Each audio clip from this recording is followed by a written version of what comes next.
¿Sabías que un solo hombre cegó a 15.000 soldados y terminó una guerra sin disparar ni una flecha más? Era el año 1014.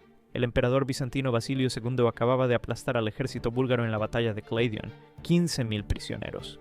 Y Basilio tomó una decisión que el mundo no olvidaría jamás. Ordenó cegar a todos, pero dejó un ojo a cada centésimo hombre, solo para que pudieran guiar a los demás de regreso a casa. Imagina esa imagen. Miles de hombres ciegos, caminando en fila, conducidos por los pocos que aún podían ver. Cuando el zar Samuel vio a su ejército regresar así, destrozado y humillado, sufrió un colapso fulminante. Murió 2 días después, sin más batallas, sin más sangre. La guerra terminó sola. Basilio había pasado 30 años peleando por su trono. Sabía que el miedo podía hacer lo que ningún ejército lograba.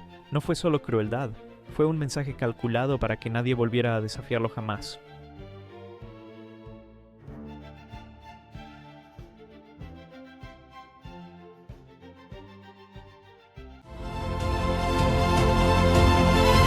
¿Sabías que un anciano casi ciego convenció a miles de cruzados de atacar la ciudad cristiana más grande del mundo? Corría el año 1202. Los cruzados habían prometido reconquistar Jerusalén, pero alguien tenía otros planes. Enrico Dandolo, el duque de Venecia, tenía alrededor de 90 años y apenas podía ver. Sin embargo, su mente era más afilada que cualquier espada. Venecia había prestado barcos y dinero para la cruzada, y Dandolo sabía exactamente cómo cobrar esa deuda. Con paciencia, con promesas y con una habilidad política brutal, fue convenciendo a los líderes cruzados uno por uno. Primero un desvío pequeño, luego otro, hasta que el destino ya no era Jerusalén, era Constantinopla, la ciudad cristiana más rica y poderosa del mundo. En 1204, Dandolo no observó el ataque desde tierra. Subió al frente de su propio barco y encabezó el asalto naval personalmente. La ciudad cayó, fue saqueada durante días, y ese momento partió a la cristiandad en dos, abriendo una herida que nunca cerró del todo, dejando el mundo bizantino vulnerable para siempre.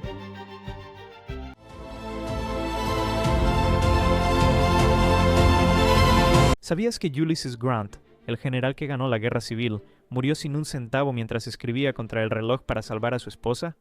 Era 1885. Grant tenía cáncer de garganta y apenas podía hablar. Un estafador le había robado todos sus ahorros. Su familia estaba a punto de quedarse en la calle. Y él, un expresidente condecorado, estaba sentado en una silla con un lápiz en la mano y morfina en las venas, escribiendo sus memorias página por página. Mark Twain fue quien le ofreció publicarlas. Le prometió a Grant que su esposa Julia recibiría el 75% de las ganancias. Eso fue suficiente para seguir adelante. Grant escribía incluso cuando el dolor era insoportable. Cuando ya no pudo hablar, escribía notas para comunicarse con su familia. No paró. Terminó el manuscrito el 16 de julio de 1885. Murió 4 días después. El libro se convirtió en uno de los más vendidos de todo el siglo XIX.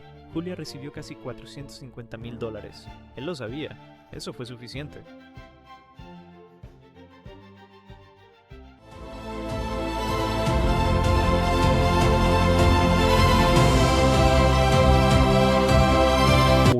And never lost. Her name was Nzinga, Queen of Ndongo, in what is now Angola, and she was unlike any ruler the Portuguese had ever faced. When they tried to humiliate her at a peace negotiation in 1622, refusing her a chair, she had one of her servants kneel on all fours and sat on their back. She would not be made small. But Nzinga wasn't just proud. She was calculated. She converted to Christianity when it gave her leverage.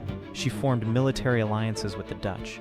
She offered freedom to enslaved Africans who escaped Portuguese control and joined her army. When they pushed her out of Ndongo, she conquered a neighboring kingdom called Matamba and built her power back from scratch. The Portuguese tried diplomacy. They tried war. Nothing stuck. She was still fighting, still ruling, still outmaneuvering them at 80 years old. She died in 1663, in power, undefeated, on her own terms.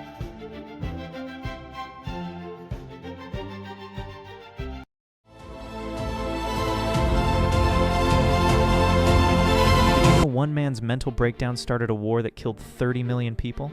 Hong Xiuquan wanted to be a government official in Qing Dynasty China. He studied for years. He took the imperial exam. He failed. Then he failed again and again. After his third failure, he collapsed. He had visions. Fever dreams of an old man with a golden beard and a younger man calling him brother. When he recovered, he read a Christian pamphlet someone had given him years earlier, and something clicked in the worst possible way.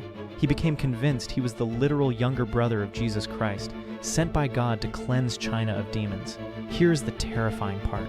Millions believed him, because the Qing dynasty had left its people starving, overtaxed, and desperate. When a man arrives with fire in his eyes and a reason for your suffering, desperation can look like faith.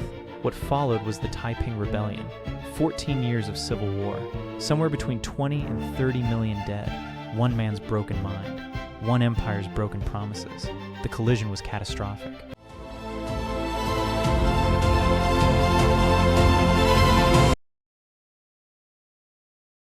Did you know an emperor won his greatest battle and it completely destroyed him?